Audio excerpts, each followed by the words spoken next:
My name is Victoria. I am 29 years old and I work as a successful financial advisor at one of the most prestigious investment firms in Manhattan. This is the story of how my sister stole my fiancé and it ended up destroying her entire life while making mine better than I ever imagined possible. It all began 18 months ago when I was living what I thought was my perfect life. I had just gotten engaged to David, a charming architect who designed luxury homes for wealthy clients across the tri-state area.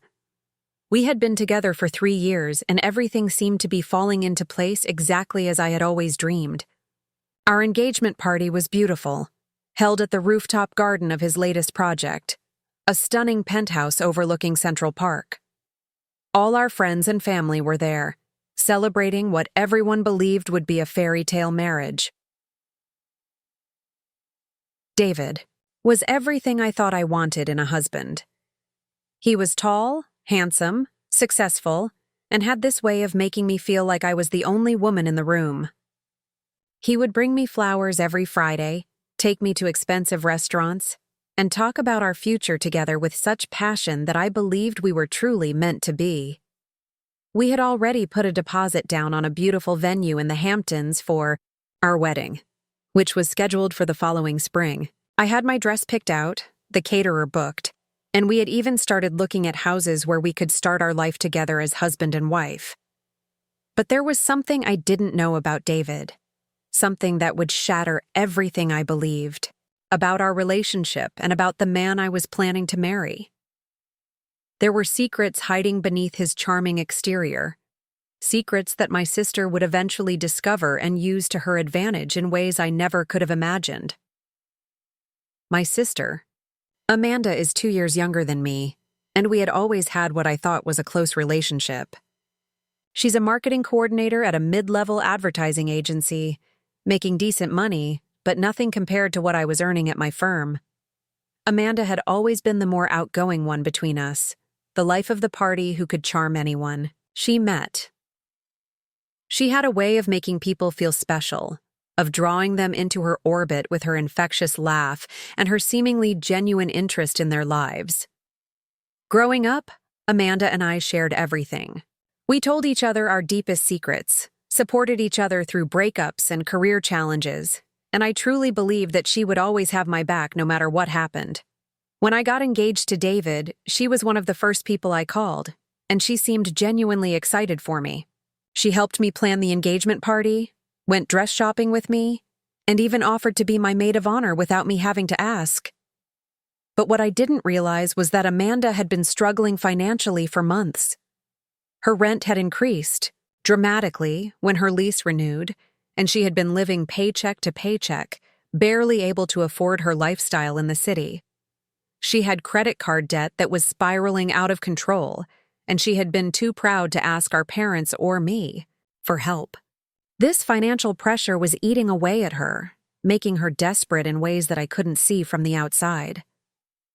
Amanda had also just gone through a particularly painful breakup with her boyfriend of 2 years, Marcus. Marcus was a successful real estate developer who owned several luxury properties throughout Manhattan and Brooklyn. He was older than Amanda, more established in his career, and had been talking about marriage before their relationship suddenly ended. The breakup had been messy and public, with Amanda discovering that Marcus had been seeing other women behind her back. She was devastated, not just emotionally, but also because she had been depending on his financial support more than she had admitted to anyone, including me. Marcus was the kind of man who commanded attention wherever he went. He was confident, wealthy, and had this magnetic personality that made people want to be around him. He owned a successful construction company that specialized in high-end residential developments, and he had connections throughout the city's real estate industry. Amanda had met him at a networking event for young professionals, and they had hit it off immediately. For 2 years, she had been living a lifestyle that was far beyond her actual means, going to expensive restaurants, taking lavish vacations, and wearing designer clothes, all because Marcus was footing the bill. When their relationship ended, Amanda suddenly found herself alone and struggling to maintain the lifestyle she had become accustomed to. She was embarrassed and angry, feeling like she had wasted 2 years of her life on someone who had never taken her seriously. The breakup had also damaged her self-esteem, making her question her worth and her ability to find love and financial security. During this time, David and I were busy planning our wedding and building our life together. I was working long hours at the firm, managing portfolios for high-net-worth clients and building my reputation in the industry. My success was something I was proud of, but it also meant that I wasn't always available for social events or family gatherings. I trusted David completely and never questioned the time he spent with my family, including my sister. David had always been friendly with Amanda, but I thought it was just normal family dynamics. He would chat with her at family dinners, ask about her work, and sometimes they would joke around in ways that seemed harmless to me. I was actually happy that my fiancé and my sister got along so well, thinking it would make our family gatherings more pleasant and our future marriage stronger. What I didn't know was that Amanda had been confiding in David about her financial struggles and her loneliness after her breakup with Marcus. She had been painting herself as the victim, telling David how hard it was to be single in the city and how she felt like she was falling behind in life compared to me. She was subtle about it at first, just making comments about how lucky I was to have found such a wonderful man, and how she hoped she could find someone half as good as David someday. David, being the kind of person who liked to feel needed and important, started offering Amanda advice and support. He would text her to check on her, offer to help her with her apartment when things needed fixing, and gradually became more and more involved in her personal life. What started as innocent family friendship slowly evolved into something much more complicated and dangerous. Amanda began to see David not just as her sister's fiancé, but as a potential solution to all her problems. He was successful, handsome, and clearly capable of providing the kind of financial security she craved. She started to convince herself that maybe David wasn't as happy with me as he appeared to be, and that perhaps she could offer him something that I couldn't. The transformation in their relationship was so gradual that I missed all the warning signs. I was focused on my career and our wedding plans, trusting both of them completely. I had no idea that my sister was slowly seducing my fiancé, using her vulnerability and charm to draw him away from me and into her web of manipulation and deceit. The dynamics in our family had always been complicated, though I hadn't fully understood just how deep those complications ran until everything fell apart. Our parents, Robert and Catherine Mitchell, lived in a beautiful colonial house in Westchester County, about an hour north of the city. They had worked hard their entire lives to provide Amanda and me with opportunities they never had, and they took great pride in both of our accomplishments, though they expressed it in very different ways. My father was a retired police sergeant who had spent 30 years working his way up through the ranks of the NYPD. He was a practical man who believed in hard work, integrity, and taking care of your family above all else. He had always been proud of my success in finance, often bragging to his friends about how his daughter worked on Wall Street and managed millions of dollars for wealthy clients. He saw my career as validation of all the sacrifices he and my mother had made to send me to college and graduate school. My mother had been a high school English teacher for most of her career before retiring 5 years earlier. She was more emotional than my father, always worrying about whether Amanda and I were happy, whether we were eating enough, whether we were taking care of ourselves in the demanding city environment. She had been thrilled when I got engaged to David, constantly talking about grandchildren and how wonderful it would be to have a son-in-law who was so successful and charming. But there had always been an underlying tension in how our parents treated Amanda versus how they treated me. I was the responsible one, the achiever, the daughter they could count on to make good decisions and represent the family well. Amanda was the creative one, the free spirit, the daughter who needed more guidance and support. This dynamic had shaped both of us in ways that I'm only now beginning to understand. Amanda had always felt like she was living in my shadow, even though I never intended to cast one. When I graduated summa cum laude from Columbia Business School, Amanda was still figuring out what she wanted to do with her communications degree. When I landed my first job at a top-tier investment firm, Amanda was working as an assistant at a small marketing company.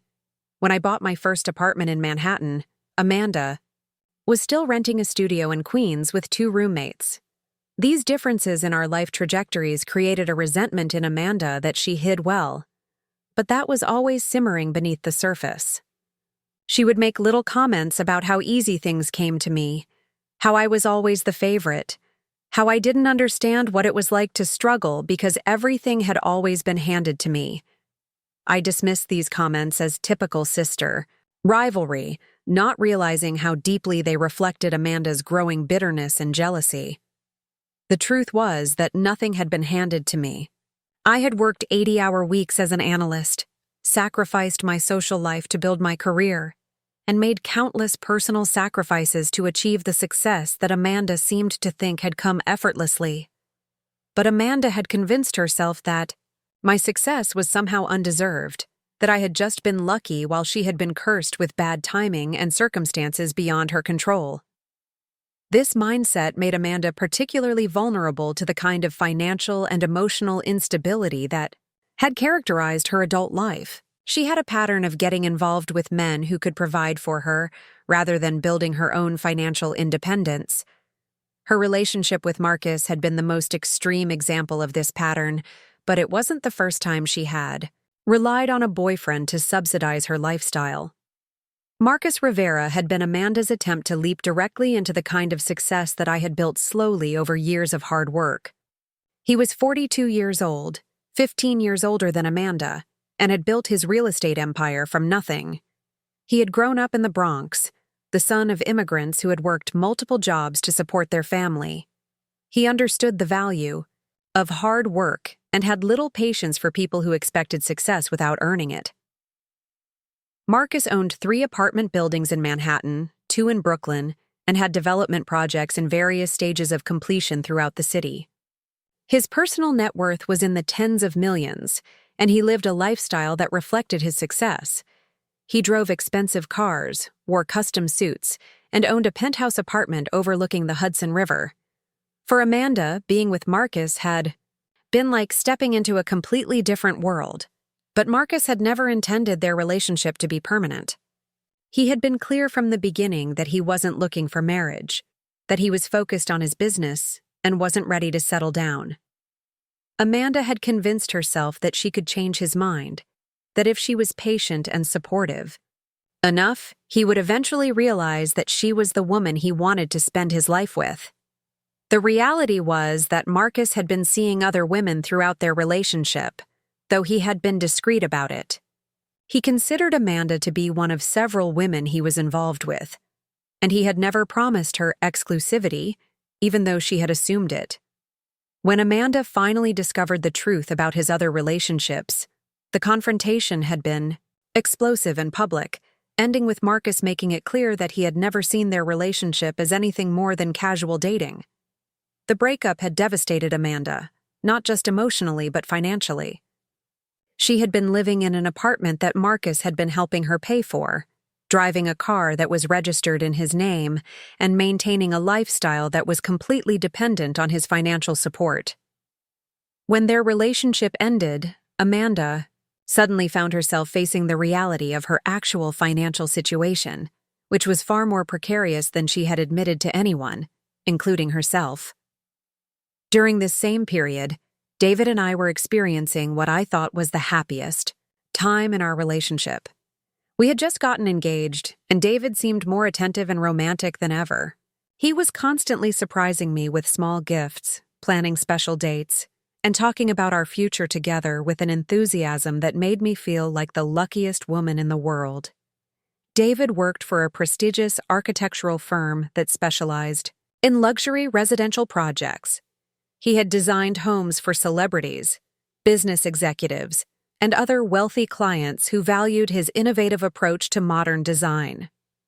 His work was featured regularly in architectural magazines, and he had built a reputation as one of the most talented young architects in the city. His success was something I was proud of, and I loved hearing him talk about his latest projects and his vision for his career.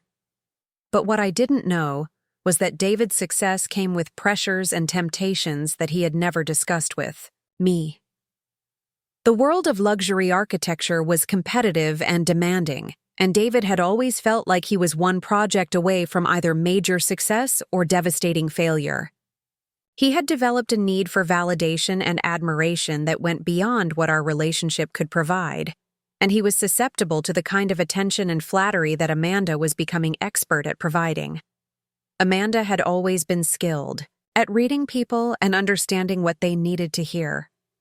She could make anyone feel like they were the most interesting person in the room, and she had a way of making men feel both desired and needed that was incredibly powerful. With David, she began to focus on the aspects of his personality and career that I had perhaps taken for granted, making him feel appreciated and understood in ways that made our relationship seem ordinary by comparison.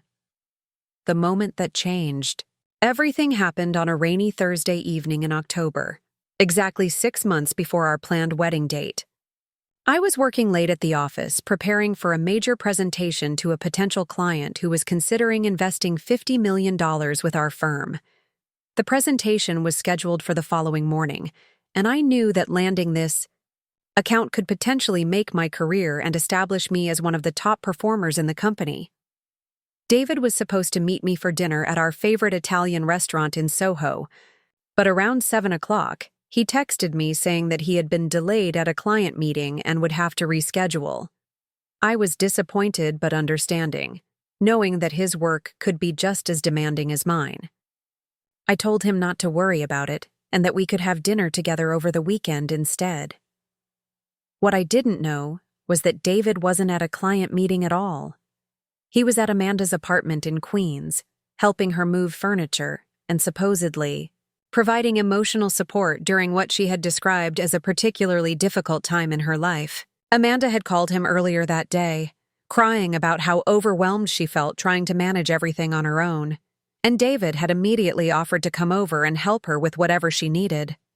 Amanda had been expertly manipulating these situations for weeks, creating crises and emergencies that required David's immediate attention and support. She would call him when she knew I was busy at work, presenting herself as helpless and vulnerable in ways that triggered his protective instincts.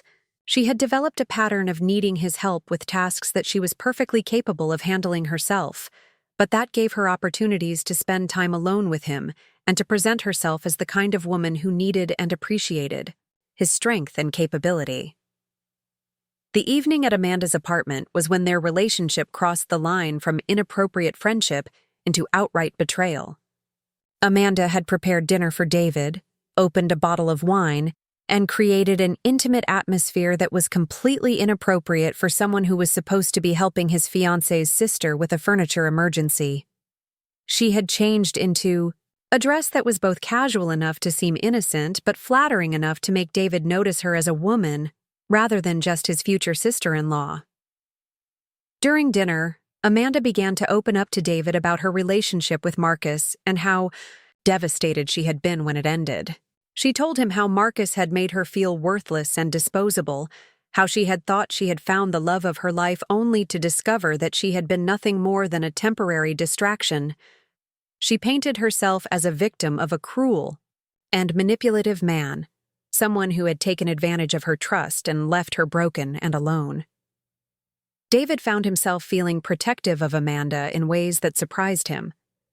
He had always seen her as my younger sister, someone who was fun and outgoing but not particularly serious or deep. But that evening, he saw a vulnerable side of her that made him feel needed and important in ways that our stable, successful relationship perhaps didn't provide. Amanda was careful to present her vulnerability in a way that made David feel like he was the only person who could help her, the only one who truly understood what she was going through. As the evening progressed, Amanda began to subtly criticize our relationship, though she was careful to frame her comments as concern for David's happiness.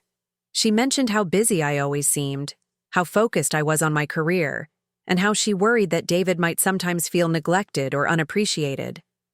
She suggested that perhaps he deserved someone who could give him more attention, someone who would prioritize their relationship over professional success. These comments struck a nerve with David, though he tried not to show it.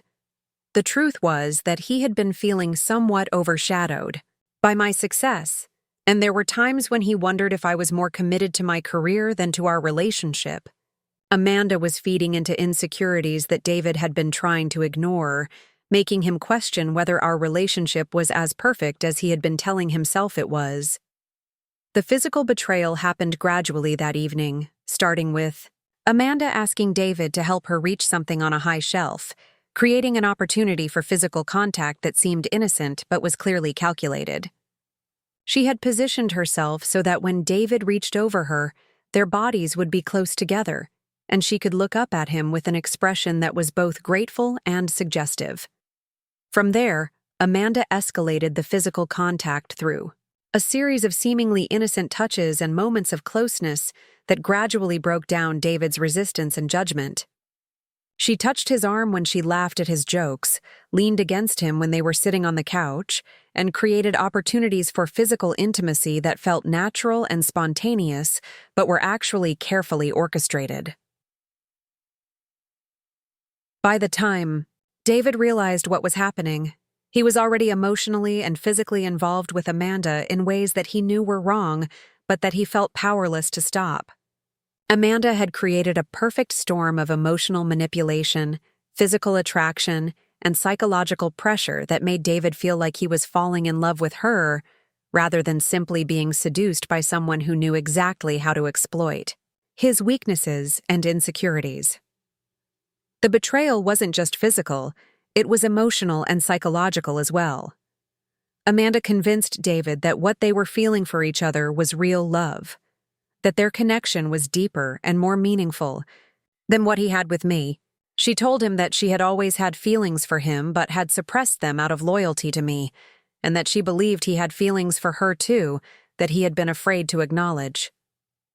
David left Amanda's apartment that night confused, guilty, and completely unprepared for the emotional turmoil that would follow. He had crossed a line that he never thought he would cross, betraying not just me but also his own values and principles in ways that he struggled to understand or justify. But Amanda had planted seeds of doubt about our relationship and his, feelings that would continue to grow and influence his behavior in the weeks that followed.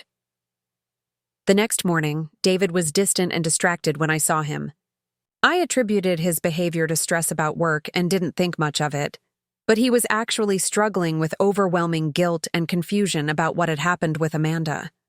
He was trying to convince himself that it had been a mistake, a moment of weakness that would never happen again, but Amanda had other plans. Over the following days, Amanda began texting David constantly, sending him messages that were ostensibly about thanking him for his help, but that were actually designed to keep him thinking about her and their evening together. She would send him photos of things that reminded her of their conversation, articles about topics they had discussed, and subtle references to the intimacy they had shared that made it impossible for him to forget what had happened between them.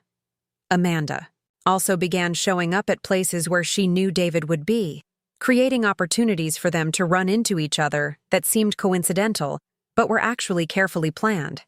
She would appear at the coffee shop near his office, at the gym where he worked out, and at restaurants where she knew he liked to have lunch. Each of these encounters gave her opportunities to reinforce the emotional connection they had established, and to continue undermining his commitment to me and our relationship. The weeks following that fateful evening at Amanda's apartment became a carefully orchestrated campaign of deception that neither David nor I fully understood was happening. Amanda had transformed from my supportive sister into a master manipulator who was systematically destroying my relationship while positioning herself to take my place. The signs were there, but I was so focused on my work and trusting of both of them that I missed every single red flag. David's behavior became increasingly erratic and distant, though he tried to hide it behind excuses about work stress and wedding planning pressure. He would come home from the office looking distracted and guilty, checking his phone constantly and becoming defensive when I asked about his day. He started working late more frequently, claiming that he had important deadlines and client meetings that required his immediate attention. When I offered to bring him dinner or wait up for him, he would insist that he was too busy and that I should just go to bed without him. Our physical intimacy began to suffer as well, though David blamed it on exhaustion and the pressure of planning our wedding while managing his demanding career.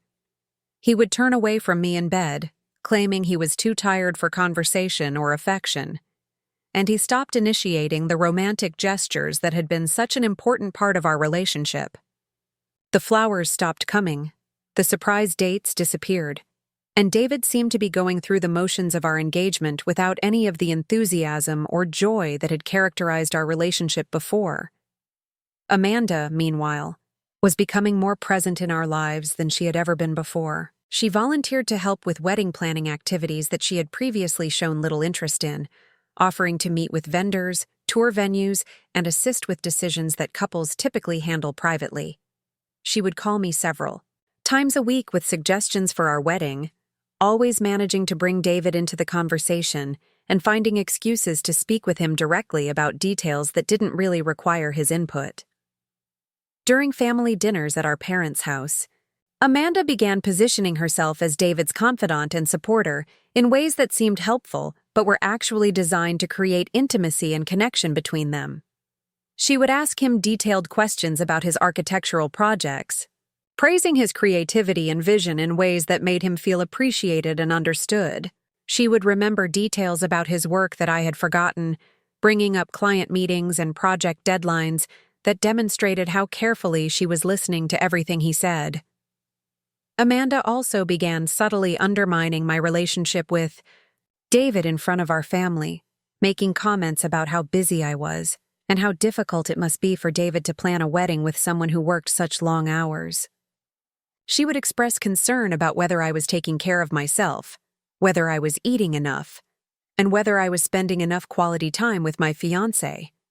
These comments seemed caring and sisterly on the surface, but they planted seeds of doubt in our parents' minds about whether David and I were really compatible. The most insidious part of Amanda's strategy was how she presented herself as David's advocate and supporter within our family. She would defend his opinions during family discussions, support his ideas for our wedding even when they conflicted with mine, and generally position herself as the person who truly understood and appreciated him. She made it seem like she was looking out for his best interests while I was too focused on my career to pay attention to what he really needed. David began seeking Amanda's opinion on decisions that he should have been discussing with me. He would call her for advice about wedding vendors, ask her thoughts on honeymoon destinations, and even consult with her about professional decisions that affected our future together. Amanda was always available to talk, always supportive and understanding, and always ready to provide the emotional support that David felt he wasn't getting from me. The affair escalated gradually over several weeks, with Amanda creating more opportunities for them to spend time alone together. She would ask David to help her with apartment repairs, to accompany her to events where she didn't want to go alone, and to provide transportation when her car was supposedly in the shop. Each of these requests seemed reasonable and sisterly, but they gave Amanda extended periods of time to work on David's emotions and to reinforce the connection they had established. Amanda began sharing more intimate details about her personal life with David, telling him about her financial struggles, her loneliness after her breakup with Marcus, and her fears about her future. She painted herself as someone who was struggling to find her way in life, someone who needed guidance and support from a strong, successful man like David. She made him feel like he was rescuing her from a difficult situation, appealing to his ego and his desire to be needed and appreciated. During this time, I was completely oblivious to what was happening right under my nose. I was working on several major accounts simultaneously, putting in 12-hour days and traveling frequently for client meetings. I trusted David completely and saw Amanda's increased presence in our lives as a positive development that would strengthen our family relationships. When David mentioned helping Amanda with various tasks, I was grateful that he was being so supportive of my sister during what I believed was a difficult time in her life. The financial pressure that Amanda was under became more apparent during this period, though I still didn't understand the full extent of her problems. She began making comments about how expensive everything was in the city, how difficult it was to maintain her lifestyle on her salary, and how much she envied couples who could share expenses and support each other financially. She would mention specific amounts that she needed for rent, utilities, or credit card payments, though she never directly asked me for money. Amanda also began creating artificial emergencies that required immediate financial assistance, though she was careful to frame these requests in ways that seemed temporary and legitimate. She would claim that her paycheck had been delayed, that there had been an error with her direct deposit, or that an unexpected expense had left her short on rent money. David began offering to help her with these financial emergencies, though he didn't tell me about the money he was lending her or the frequency of her requests for assistance. The emotional manipulation became more sophisticated as Amanda realized how successfully she was driving a wedge between David and me.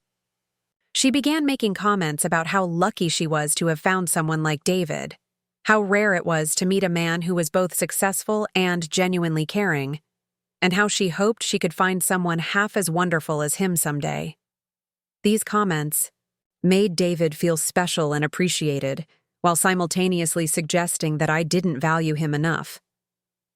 Amanda also began criticizing me more directly, though she was careful to frame her criticism as concern for David's well-being. She would mention how tired I looked, how stressed I seemed, and how she worried that I was prioritizing my career over my personal relationships.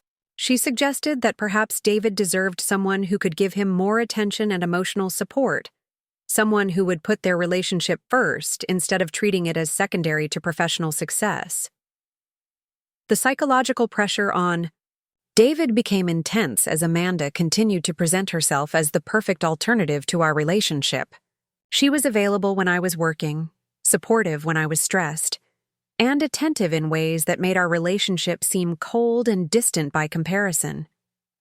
She made David feel like he was settling for a relationship that didn't truly fulfill him, that he deserved better than someone who was too busy to appreciate him properly. The moment when everything came crashing down happened on a cold February evening, just 3 months before our wedding date. I had been in Chicago for a week working on a complex merger deal, spending 18-hour days in conference rooms and surviving on coffee and takeout food. The deal was worth over $200 million, and closing it successfully would establish me as one of the youngest senior partners in the firm's history. I was exhausted, but exhilarated, knowing that this achievement would secure my financial future and give David and me the stability we needed to start our married life together. I had been planning to surprise David by coming home a day early from my business trip. I wanted to spend a quiet evening together, catch up on everything that had happened while I was away, and reconnect before diving back into the final wedding preparations. I had bought his favorite wine from a shop in Chicago, picked up a cashmere scarf that I knew he would love, and was looking forward to having an entire weekend together without work interruptions or family obligations. The flight from Chicago was delayed by 3 hours due to weather, so I didn't arrive at LaGuardia until nearly midnight. I was tired but happy, thinking about how surprised David would be to see me walk through the door. I had texted him earlier in the day saying that I wouldn't be home until the following evening, so I knew he wasn't expecting me. I was imagining his smile when I appeared in our bedroom, how we would talk until dawn about everything that had happened while we were apart. When I opened the door to our apartment, I immediately sensed that something was wrong. There were wine glasses on the coffee table, 2 plates with the remnants of what looked like an elaborate dinner, and candles that had burned down to stubs. The atmosphere was intimate and romantic, clearly set up for a special evening between 2 people who cared deeply about each other. For a moment, I thought perhaps David had been expecting me after all and had prepared a surprise welcome home dinner. But then I heard voices coming from our bedroom, voices that I recognized immediately, but couldn't quite process. David's voice, low and tender, saying things that I had never heard him say to me with such passion and intensity. And Amanda's voice, breathless and loving, responding to him in ways that made it clear that whatever was happening between them was not new or unexpected. I stood frozen in our living room, listening to my fiancé and my sister having what was obviously an intimate, passionate encounter in the bed that David and I shared. The sounds coming from our bedroom made it clear that this wasn't a moment of weakness or a spontaneous mistake. This was a relationship, a deep emotional and physical connection that had been developing over time and had reached a level of intimacy that spoke of love rather than mere attraction. The conversation that followed the physical intimacy was even more devastating than what I had overheard initially. Amanda and David were talking about their future together, about how they would tell me about their relationship, and about how they believed that what they had found with each other was worth destroying my life to preserve. They were discussing wedding plans, but not for the wedding that David and I had been planning for months. They were talking about their own wedding, about how they would start their life together once they had dealt with the inconvenience of David's engagement to me. Amanda was telling David how much happier he seemed since they had been together, how she could give him the attention and appreciation that he deserved, and how she believed that they were meant to be together. She was painting their affair as a love story, a romance that had developed naturally between two people who were perfectly suited for each other. She made it sound like their betrayal of me was actually a favor, that they were saving me from a marriage to someone who didn't truly love me. David was agreeing with everything Amanda said, expressing regret not for betraying me, but for not recognizing his feelings for Amanda sooner. He was talking about how our relationship had felt routine and comfortable but never passionate, how he had been settling for stability instead of pursuing true love. He described Amanda as exciting, spontaneous, and emotionally available in ways that made me seem boring and cold by comparison. The most crushing part of their conversation was when they discussed the specific ways they planned to end my engagement and transition into their own relationship. They had developed a detailed strategy for how David would break up with me, how they would announce their relationship to our family, and how they would handle the practical aspects of canceling our wedding and planning their own. They had thought through every detail, from how to divide our shared possessions to how to minimize the financial losses from deposits and prepaid vendors. Amanda was particularly cruel in how she discussed my likely reaction to their betrayal. She was confident that I would be too focused on my career to fight for David, that I would probably be relieved to avoid the distraction of a wedding during such an important time in my professional life. She predicted that I would handle the breakup in a practical, business-like manner, and that within a few months, I would probably thank them for freeing me from a relationship that was holding me back. The conversation revealed that their affair had been going on for months, not weeks as I had feared.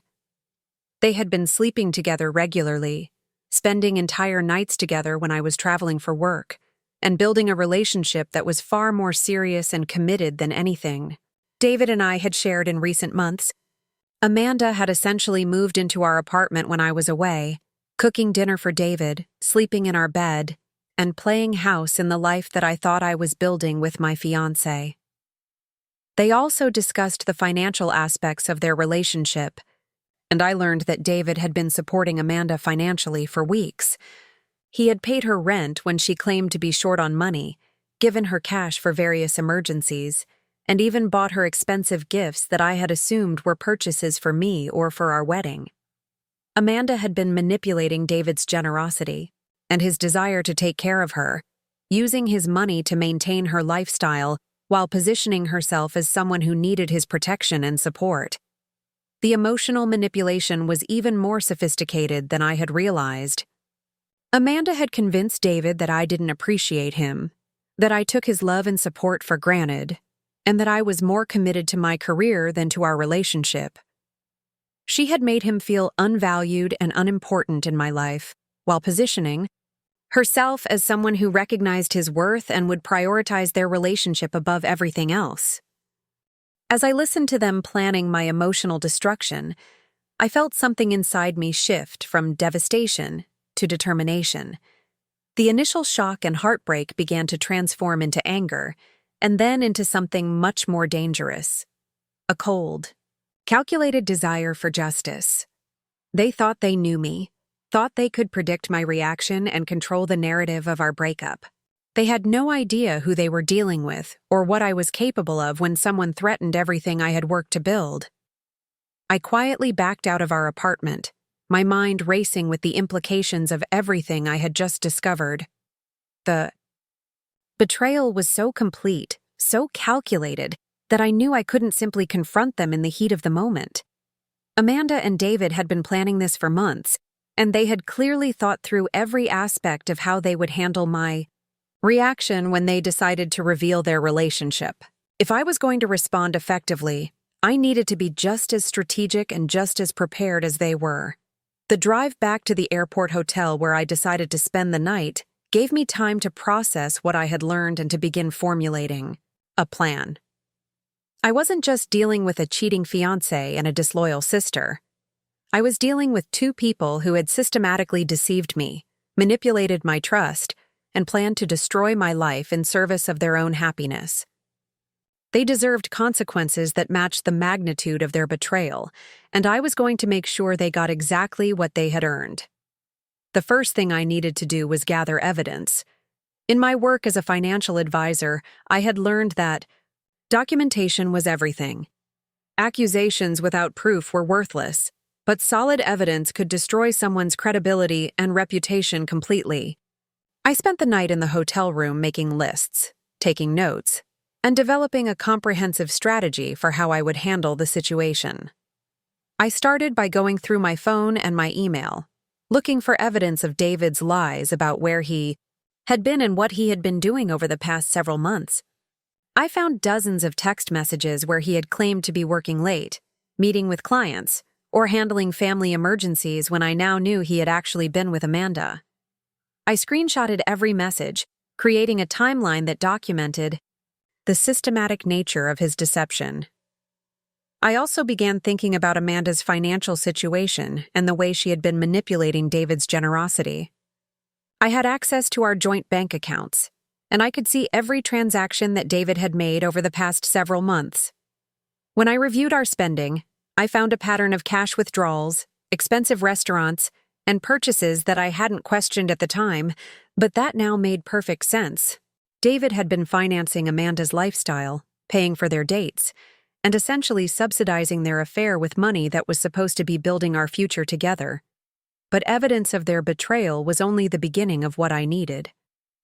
If I was going to truly make them pay for what they had done, I needed to understand their vulnerabilities and their weaknesses.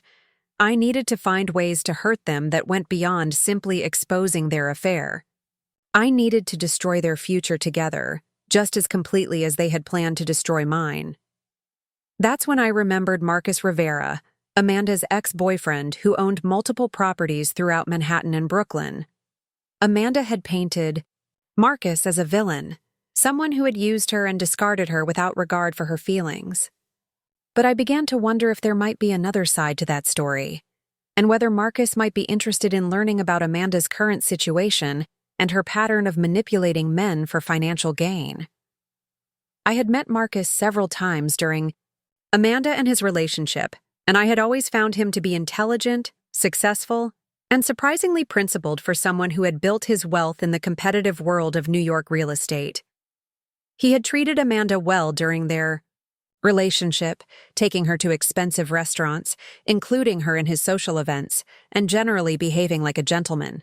If Amanda had lied to David about me, it was entirely possible that she had also lied to me about Marcus.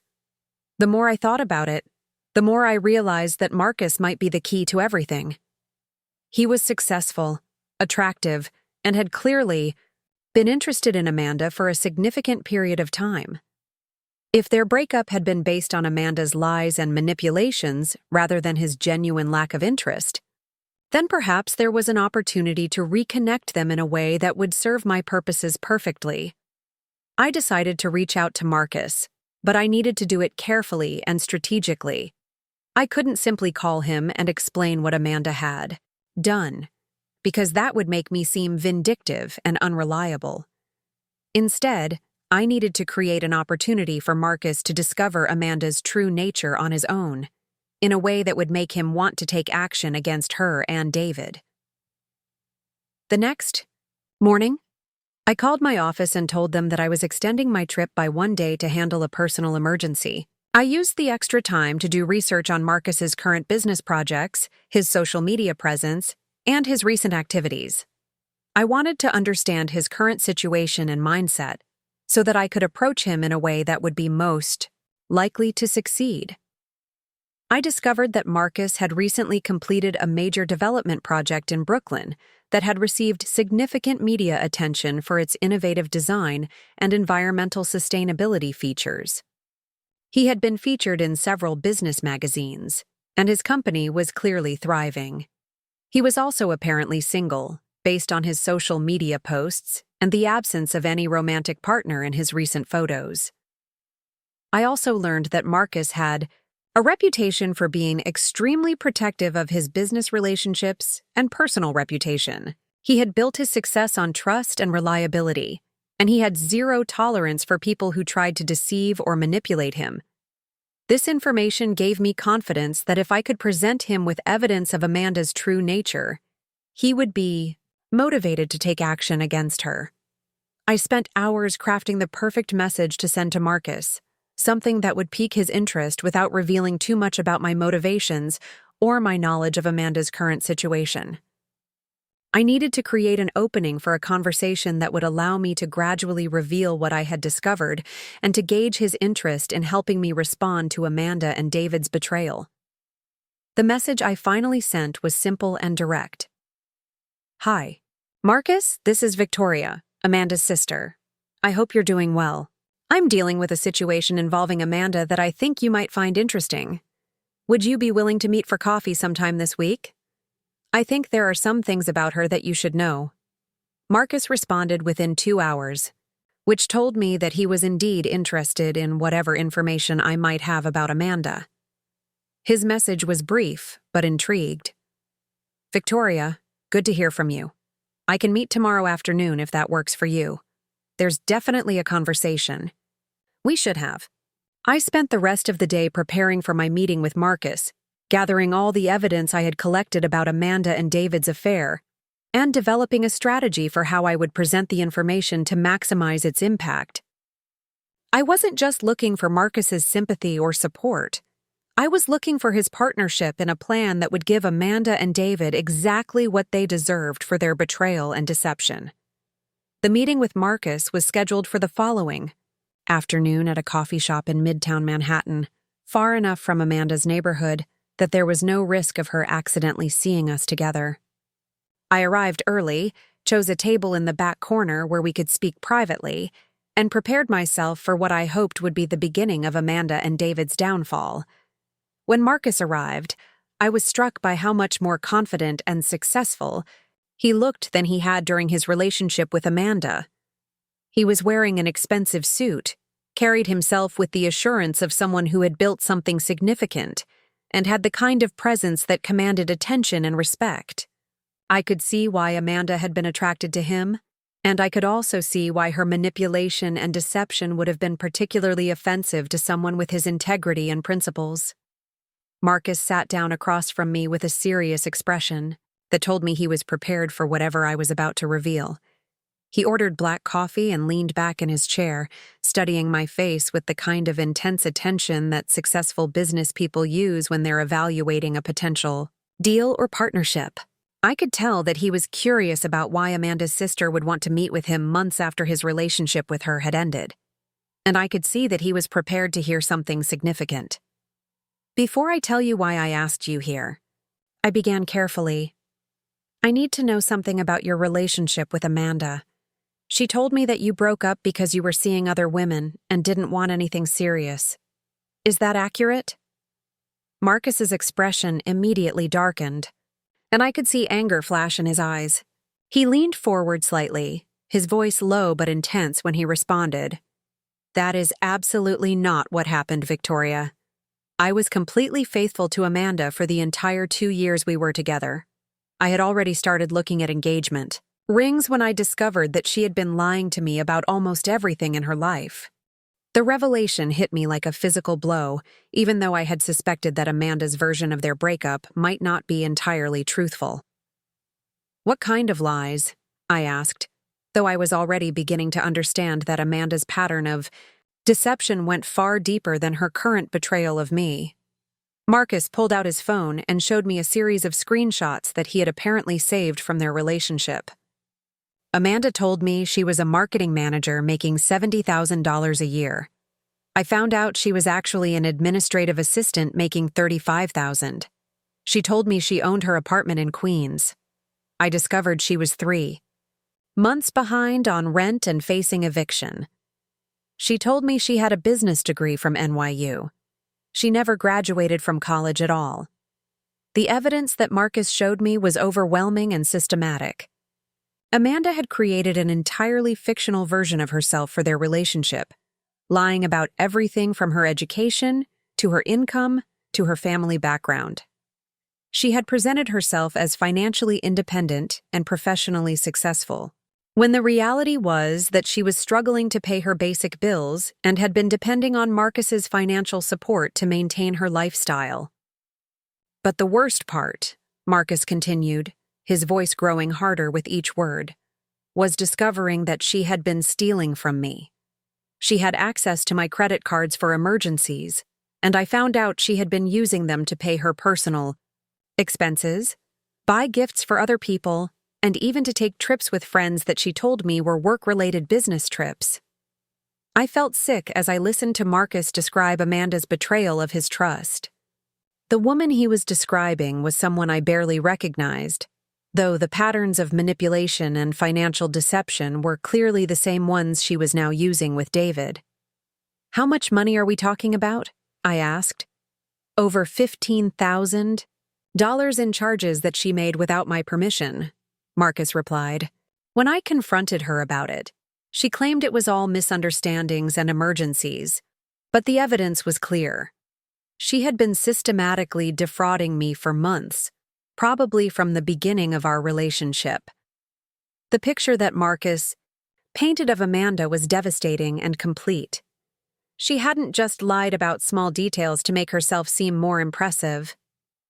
She had created an entirely false identity, stolen money to maintain that identity, and manipulated Marcus's feelings for her to extract financial support and emotional investment under completely false pretenses. "That's when I ended the relationship," Marcus explained. "I told her that I couldn't be with someone who had lied to me about everything, and that I needed her to pay back the money she had stolen. She became hysterical, claiming that I was ruining her life and that everything she had done was because she loved me and wanted to be worthy of me." I realized that Amanda's reaction to Marcus discovering her lies was probably very similar to how she would react when David and I discovered her current deception. She would position herself as the victim, claim that her lies were motivated by love and insecurity, and try to manipulate the situation to avoid consequences for her actions.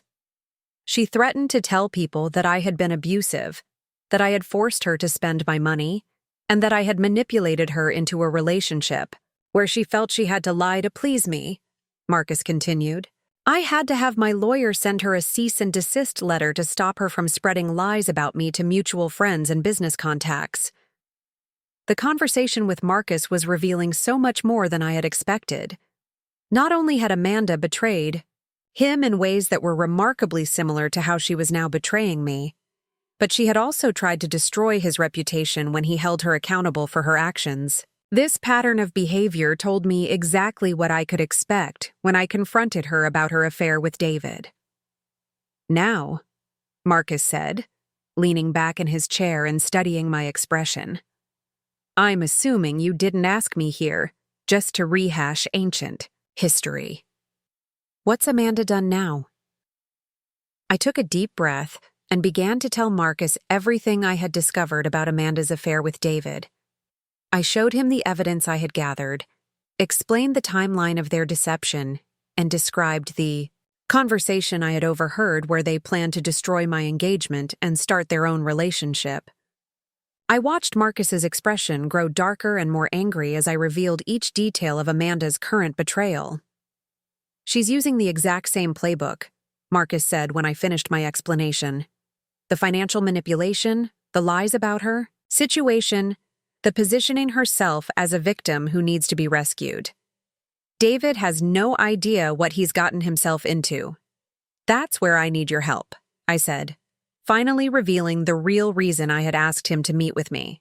"Amanda destroyed my relationship and my trust, just like she destroyed yours. But I don't want to just walk away and let her win. I want her to face real consequences for what she's done." Marcus was quiet for a long moment, considering what I had told him and what I was asking of him.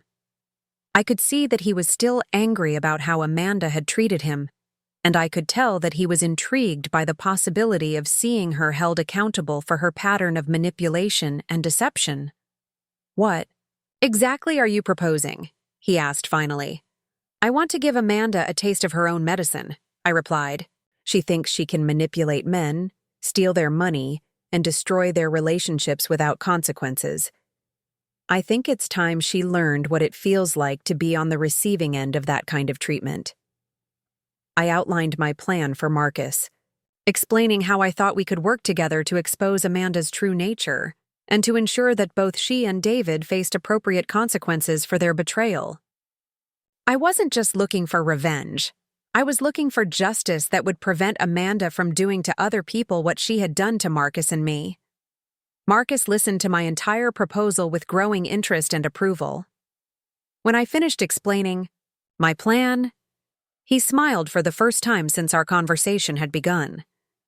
"Victoria," he said, "I think Amanda is about to learn a very expensive lesson about the consequences of lying and cheating, and I think David is going to discover exactly what kind of woman he threw away his relationship with you to pursue. Are you willing to help me?" I asked directly. "Absolutely," Marcus replied without hesitation. "Amanda cost me $15,000 and nearly damaged my business reputation. It's time for her to pay that debt, with interest." The partnership that Marcus and I formed that afternoon would prove to be more effective and more devastating than either Amanda or David could have imagined. They thought they were dealing with a heartbroken woman who would quietly accept their betrayal and move on with her life. Instead, they were about to face two intelligent, successful, and highly motivated people who had every reason to see them held accountable for their actions. Over the next week, Marcus and I worked together to uncover the full extent of Amanda's deception and to gather evidence that would completely destroy her credibility when we were ready to make our move. What we discovered was far worse than either of us had initially suspected. Amanda hadn't just lied to Marcus and manipulated David. She had been running sophisticated scams on multiple men simultaneously, using different personas and stories to extract money and support from each of them. Marcus used his connections in the real estate and business community to investigate Amanda's background more thoroughly than either of us had ever done before. What he found was a pattern of deception that went back years and involved dozens of victims who had been too embarrassed or too trusting to report her behavior to authorities or to warn other potential targets. Through a private investigator that Marcus hired, we learned that Amanda had been using dating apps and social media to target successful men who appeared wealthy and generous. She would create elaborate profiles that completely misrepresented her education, career, and financial situation, then use emotional manipulation to quickly establish intimate relationships with men who believed they were helping someone who was temporarily struggling but fundamentally successful and independent. The investigator found evidence that Amanda had stolen money from at least 6 different men over the past 3 years, using various methods ranging from direct theft of credit cards and cash to more sophisticated schemes involving fake emergencies and fraudulent investment opportunities. The total amount of money she had stolen was over $75,000, far more than either Marcus or I had realized. One of her victims was a doctor who had given her $20,000 to invest in what she claimed was a real estate opportunity that would provide them both with passive income. Another was a lawyer who had lent her $15,000 to help her pay for what she said was emergency surgery for her mother, who was actually in perfect health and living comfortably in retirement.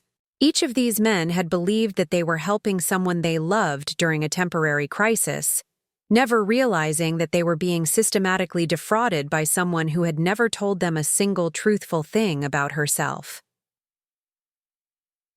The most disturbing discovery was that Amanda had been documenting her schemes in a journal that she kept on her laptop, treating her manipulation of these men as a kind of game or business venture. She had detailed notes about each victim's personality, financial situation, and emotional vulnerabilities, along with strategies for how to extract the maximum amount of money from each relationship before moving on to the next target. Marcus. And I also discovered that David wasn't Amanda's first attempt to steal someone else's fiancé or boyfriend. She had previously broken up at least 2 other couples by seducing men who were in committed relationships, using the same tactics of positioning herself as a more supportive and understanding alternative to their current partners. In both cases, the relationships she had created through deception had lasted only a few months before the men discovered her lies and ended things, leaving behind devastated women who had lost their partners to someone who had never intended to maintain a genuine relationship with them. The evidence we gathered painted a picture of someone who was not just unfaithful or dishonest, but who was actually a predator who targeted successful people for financial and emotional exploitation. Amanda had turned manipulation and deception into a lifestyle, supporting herself through theft and fraud, while destroying the relationships and trust of everyone who made the mistake of caring about her. Armed with this evidence, Marcus and I began to plan our response. We weren't just dealing with a cheating sister and her accomplice. We were dealing with someone who had committed multiple felonies and who deserved to face serious legal consequences for her actions. But we also wanted to ensure that Amanda and David experienced the same kind of emotional devastation that they had inflicted on their victims. Marcus suggested that we approach David first, not to confront him about his affair, but to gradually reveal information about Amanda's true nature in a way that would make him question everything he thought he knew about her. The goal was to make David realize that he had been manipulated and used, just like all of Amanda's previous victims, and that his relationship with her was based entirely on lies and deception. We started by having Marcus accidentally encounter David at a restaurant where we knew he liked to have lunch. Marcus struck up a conversation about architecture and business, gradually working the conversation around to relationships and the challenges of dating in New York City. During this conversation, Marcus casually mentioned his own experience with someone who had seemed perfect but had turned out to be completely dishonest about her background and intentions. David was immediately interested in Marcus's story, probably because he was already feeling guilty about his affair and was looking for ways to justify his behavior.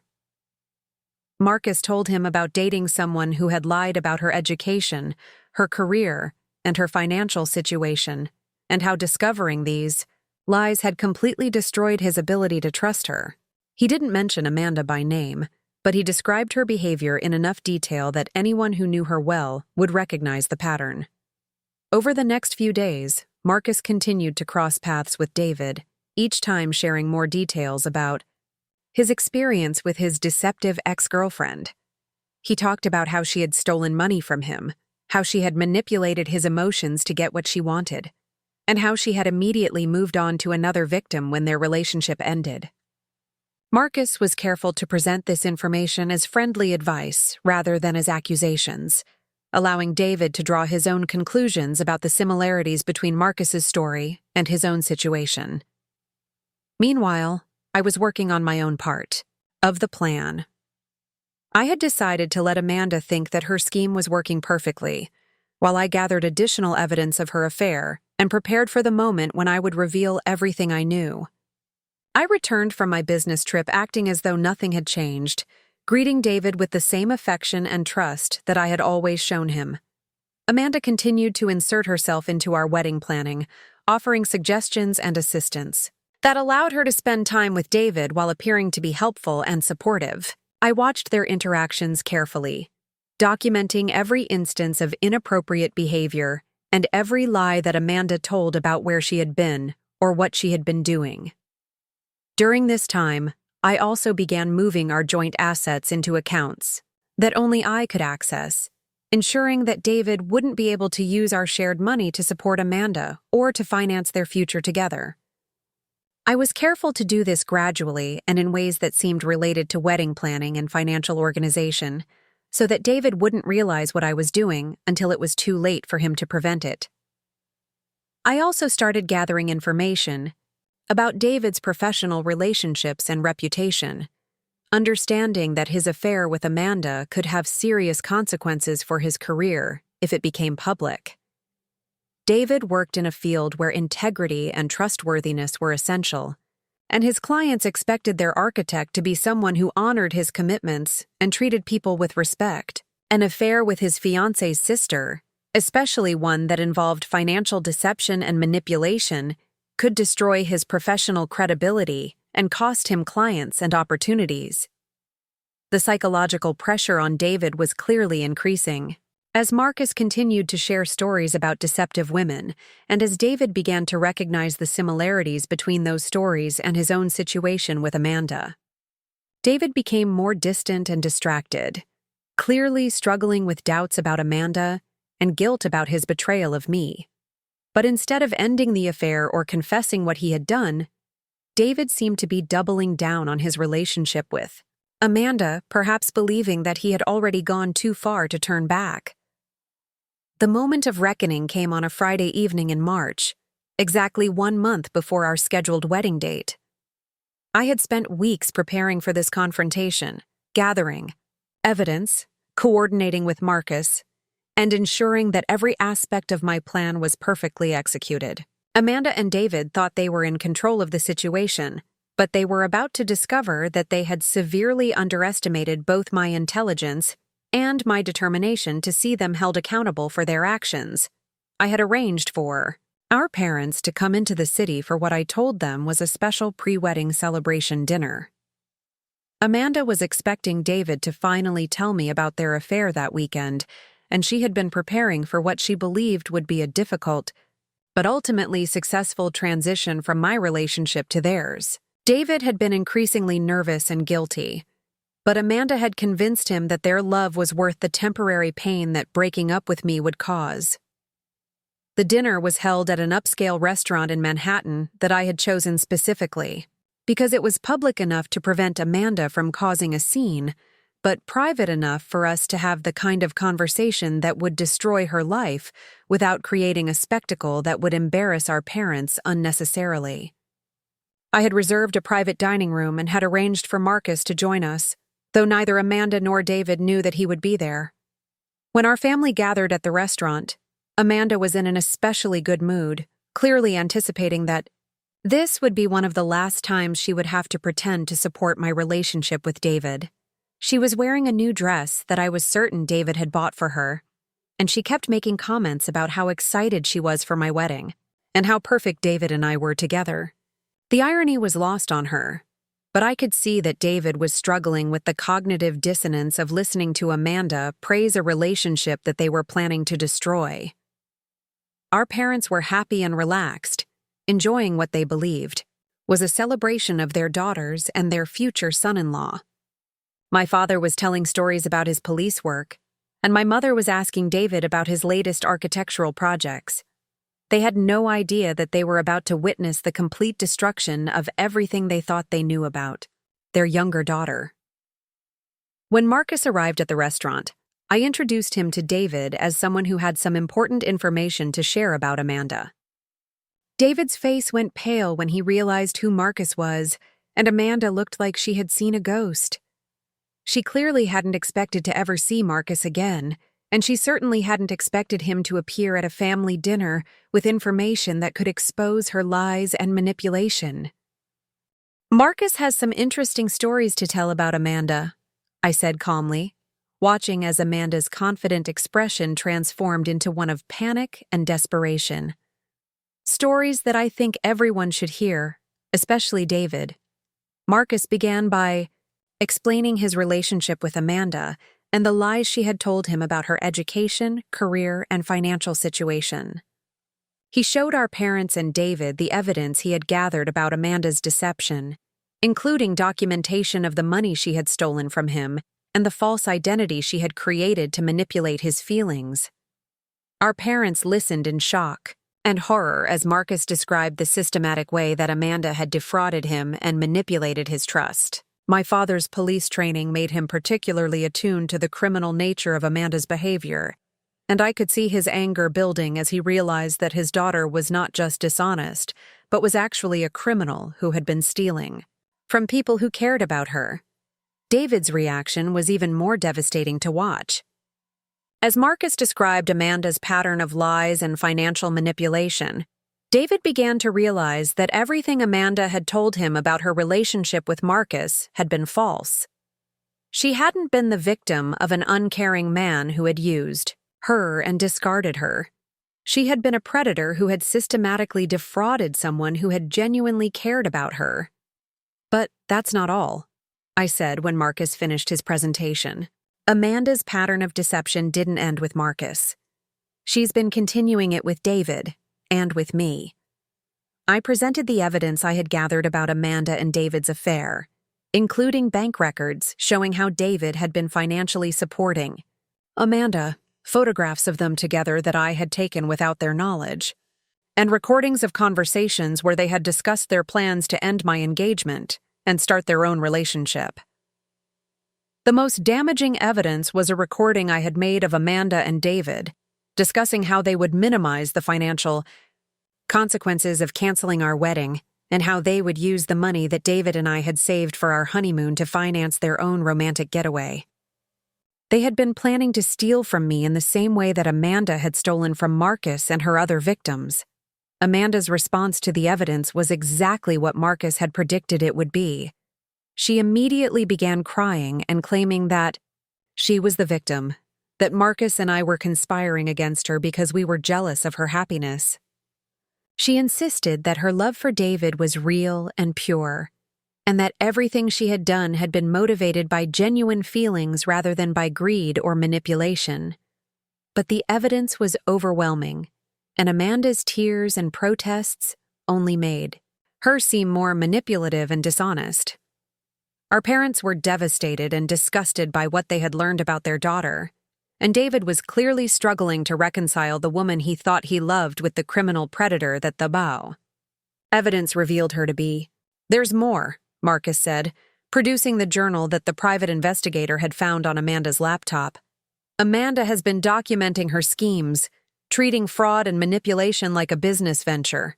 The journal entries were devastating in their callousness and calculation. Amanda had written detailed analyses of her victims' personalities and financial situations, along with strategies for how to extract the maximum amount of money from each relationship. She had rated her victims based on their wealth and gullibility, and she had kept track of how much money she had stolen from each of them. David's name appeared in the journal alongside assessments of his earning potential, his emotional vulnerabilities, and his usefulness as a stepping stone to a more comfortable lifestyle.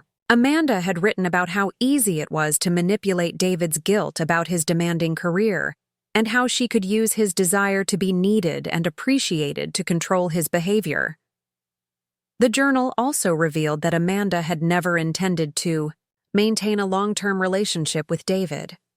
She had been planning to use their marriage to gain access to his financial assets and professional connections, then to either continue manipulating him indefinitely or to move on to a wealthier target once she had extracted everything she could from him. Our father stood up from the table, his face red with anger and embarrassment. "Amanda," he said, his voice shaking with emotion, "you are no longer welcome in our home. What you've done is not just dishonest, it's criminal. I spent 30 years putting people like you in jail." Our mother was crying, but not out of sympathy for Amanda. She was crying for the victims that Amanda had hurt, for the family reputation that had been destroyed, and for the daughter she had raised who had become someone she no longer recognized or respected. David was staring at Amanda with a mixture of revulsion and disbelief. "You've been lying to me about everything," he said slowly. "Everything you told me about Victoria, about our relationship, about yourself. None of it was true." Amanda made one last desperate attempt to salvage the situation, turning to David, with tears streaming down her face. "David, please," she said. "You know what we have is real. You know I love you. Don't let them destroy what we've built together." But David was already standing up from the table, shaking his head in disgust. "What we built together was based on lies, Amanda. You used me the same way you used Marcus and all those other men. I can't believe I was stupid enough to fall for it." The restaurant fell silent as Amanda realized that her carefully constructed world was collapsing completely. She had lost David, her family, and any hope of maintaining the lifestyle she had been building through deception and theft. But the consequences were only beginning. The legal consequences for Amanda came swiftly and decisively. Marcus and I, along with the other victims that the private investigator had identified, filed criminal charges against Amanda for fraud, theft, and identity theft. The evidence we had gathered was so comprehensive and damaging that Amanda's court-appointed attorney advised her to plead guilty to multiple felony charges in exchange for a reduced sentence. Amanda was sentenced to 3 years in prison and ordered to pay restitution to all of her victims, totaling over $85,000. Since she had no legitimate income or assets, the restitution order effectively meant that Amanda would be in debt for the rest of her life, unable to qualify for credit, rent apartments, or maintain the kind of lifestyle she had been stealing to support.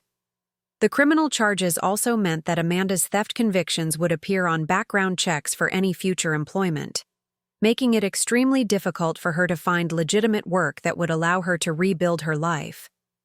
She had effectively destroyed her own future in pursuit of short-term financial gain and the thrill of manipulating people who trusted her. David's consequences were more immediate and personally devastating.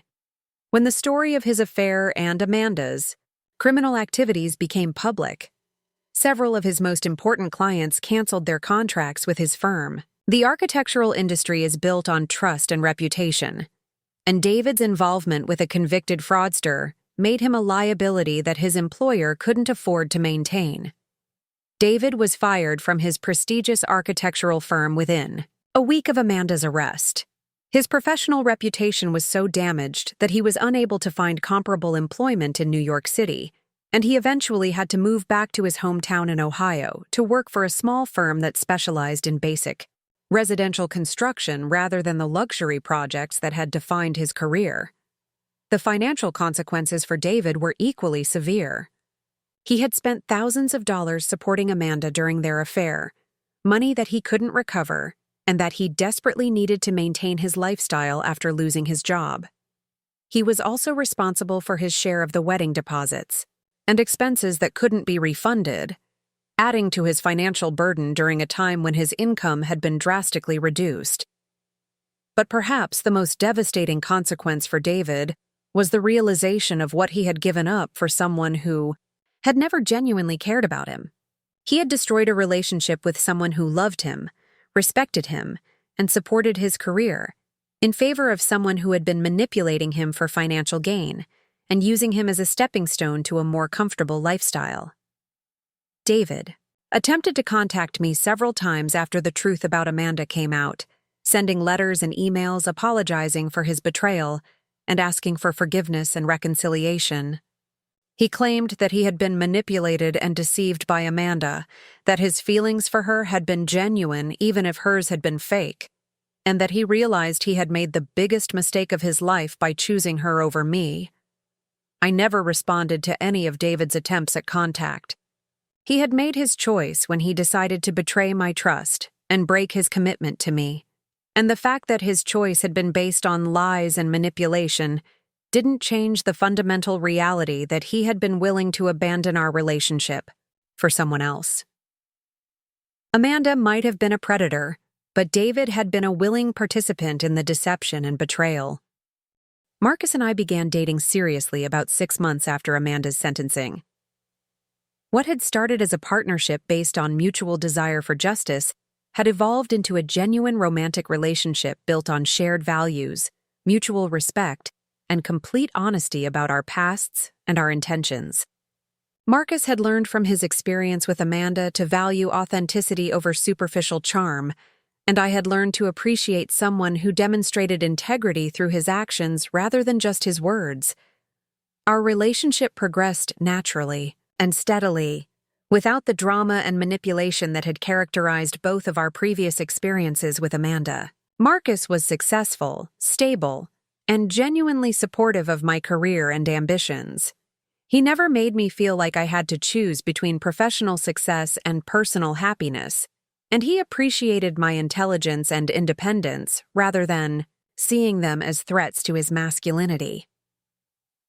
18 months after Amanda's conviction, Marcus proposed to me during a weekend trip to the Hamptons. The engagement was everything that my engagement to David should have been but never was: genuine, joyful, and based on a deep understanding and appreciation of each other's true selves. We were both older and wiser than we had been in our previous relationships, and we had both learned the value of honesty, trust, and mutual support. Our wedding was beautiful, intimate, and completely authentic. We invited only people who genuinely cared about us and who supported our relationship, and we focused on celebrating our commitment to each other rather than creating an elaborate spectacle. The contrast with the wedding that David and I had been planning couldn't have been more stark. Where that wedding had been about appearances and social expectations, this wedding was about love and partnership. Marcus and I now live in a beautiful townhouse in Brooklyn that he designed and built specifically for us. The house incorporates elements from both of our personalities and careers, with a home office where I can work with clients and a design studio where Marcus can develop his architectural projects. We've created a life together that reflects our shared values and our individual strengths. Amanda was released from prison after serving 2 years of her 3-year sentence, but her attempts to rebuild her life have been largely unsuccessful. The criminal convictions made it impossible for her to find legitimate employment that would support the lifestyle she had become accustomed to, and her reputation in New York City was so damaged that she eventually moved to a different state to try to start over. I heard through mutual acquaintances that Amanda had attempted to contact several of her former victims, including Marcus and David, asking for financial assistance and claiming that she had changed and deserved a second chance. None of them responded to her requests, and Amanda's attempts to manipulate sympathy from people she had previously betrayed only reinforced their understanding of her true character. Our parents eventually forgave Amanda and maintained a relationship with her, though they made it clear that they would never trust her again and would never provide her with financial support that could enable her to return to her previous lifestyle of deception and manipulation. They visit her occasionally and send her small amounts of money for basic necessities, but they no longer consider her to be the daughter they raised, and they have largely written her out of their future plans. The experience taught me valuable lessons about trust, intuition, and the importance of paying attention to people's actions rather than just their words. Amanda had been giving me warning signs about her character for years, but I had ignored them because I wanted to believe that family loyalty and shared history meant more than they actually did. I learned that some people are fundamentally dishonest and manipulative, and that no amount of love or support can change someone who doesn't want to change. I also learned that betrayal, while devastating in the moment, can ultimately lead to better outcomes if you respond to it strategically rather than emotionally. If I had simply confronted Amanda and David about their affair when I first discovered it, they might have been able to manipulate the situation and continue their pattern of deception with other victims. By taking the time to gather evidence and build a case against them, I was able to ensure that they faced real consequences for their actions and that other people were protected from their manipulation. Marcus and I often discuss how grateful we are that Amanda's betrayal brought us together. We might never have met if she hadn't stolen from him and then tried to destroy my relationship with David. Her selfishness and greed ultimately led to a relationship between two people who appreciate honesty, loyalty, and genuine partnership, in ways that might not have been possible if we hadn't both experienced the devastation that comes from being manipulated by someone we trusted. Today, I am more successful in my career than I have ever been, married to someone who genuinely loves and supports me, and living a life that is built on truth and mutual respect. Amanda is homeless, unemployed, and facing a future of financial instability and social isolation. The contrast between our current situations is a perfect example of how dishonesty and manipulation ultimately destroy the people who practice them, while integrity and hard work create lasting success and happiness. Sometimes the best revenge is simply living well and allowing people who have wronged you to face the natural consequences of their own choices. 2 years after our wedding, Marcus and I were hosting a housewarming party for our new townhouse when an unexpected guest appeared at our door. It was a cold December evening, and we had invited about 30 of our closest friends and colleagues to celebrate the completion of Marcus's latest architectural masterpiece and my recent promotion to senior partner at my investment firm. The house was filled with laughter, conversation, and the warm glow of success and genuine happiness. I was in the kitchen preparing another tray of appetizers when our doorbell rang. Marcus went to answer it, and I heard him speaking to someone in a low, tense voice that immediately caught my attention. When I walked to the front door to see what was happening, I was shocked to find Amanda standing on our doorstep, looking nothing like the confident, manipulative woman who had tried to destroy my life 3 years earlier. Amanda appeared to have aged a decade in the time since her release from prison. Her hair was unwashed and unkempt, her clothes were clearly secondhand and ill-fitting, and she had the hollow, desperate look of someone who had been living on the streets for an extended period. She was shivering in a thin coat that provided little protection against the winter weather, and she was carrying a worn backpack that appeared to contain all of her worldly possessions. "Victoria," Amanda said, her voice barely above a whisper. "I need to talk to you. Please, just give me 5 minutes." Marcus immediately stepped protectively in front of me, his body language making it clear that Amanda was not welcome in our home. "You need to leave," he said firmly. "You have nothing to say that we want to hear." But I was curious about what Amanda could possibly want from us after everything that had happened. I also wanted to see for myself how far she had fallen, to witness firsthand the consequences of her choices and the price she had paid for her years of manipulation and theft. "It's okay, Marcus," I said, placing a hand on his arm. "Let's hear what she has to say." Amanda's relief was visible as she realized that I wasn't going to immediately send her away. She looked past us into our beautiful home, taking in the elegant furnishings, the artwork on the walls, and the sounds of successful, happy people enjoying themselves. The contrast between our warm, prosperous life and her current circumstances was stark and painful. "Can I come in?" Amanda asked hopefully. "It's really cold out here, and I've been walking for hours trying to find your address." "No," Marcus said immediately. "Whatever you have to say, you can say it right here." Amanda nodded, accepting the limitation, and wrapped her arms around herself to try to stay warm. "I know you probably don't want to see me," she began, "and I know I have no right to ask anything of you after what I did. But I'm desperate, Victoria. I have nowhere else to turn." The story that Amanda told us over the next 20 minutes was a catalog of failures, rejections, and consequences that had led her from prison to the streets to our doorstep. After her release, she had tried to find legitimate employment, but her criminal record made it impossible for her to get hired for any position that paid enough to support basic living expenses. She had been forced to take cash-only jobs that provided no security or benefits.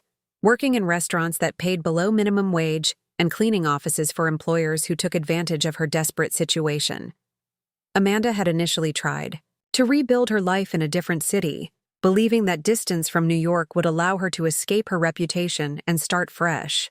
But background checks followed her everywhere, and potential employers would inevitably discover her conviction for fraud and theft. Even landlords refused to rent to her once they learned about her criminal history, forcing her to live in increasingly unstable and dangerous situations. She had cycled through a series of temporary living arrangements, staying with distant relatives who eventually asked her to leave, renting rooms from people who exploited her vulnerability, and finally ending up in homeless shelters when she could no longer afford even the most basic accommodations. The shelters were overcrowded and unsafe, and Amanda had been robbed of what little money she had managed to save. "I've been living in my car for the past 3 months," Amanda continued, "but it broke down last week and I couldn't afford to fix it. I've been sleeping in doorways and trying to find places to stay warm. I haven't eaten a real meal in 4 days."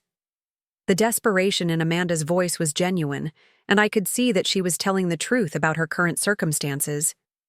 But I also remembered the journal entries where she had coldly calculated how to manipulate her victims' emotions, and I knew that Amanda was capable of using even genuine suffering as a tool to get what she wanted from people.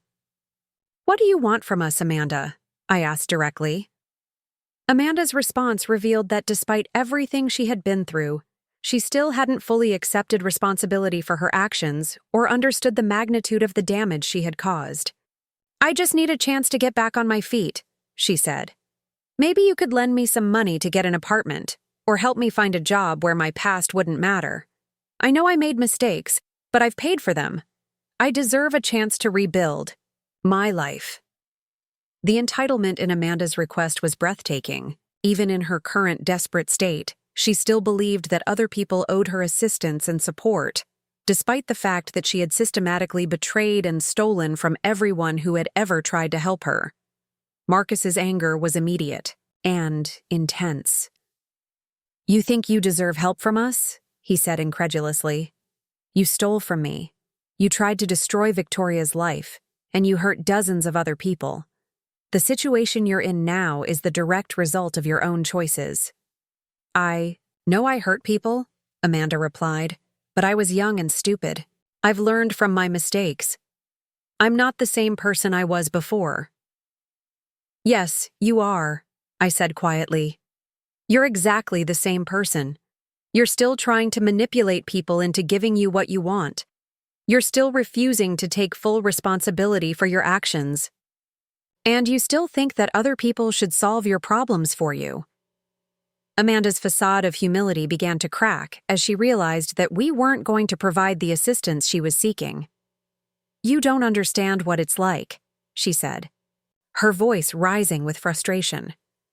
"You've never had to struggle for anything. Everything has always been easy for you."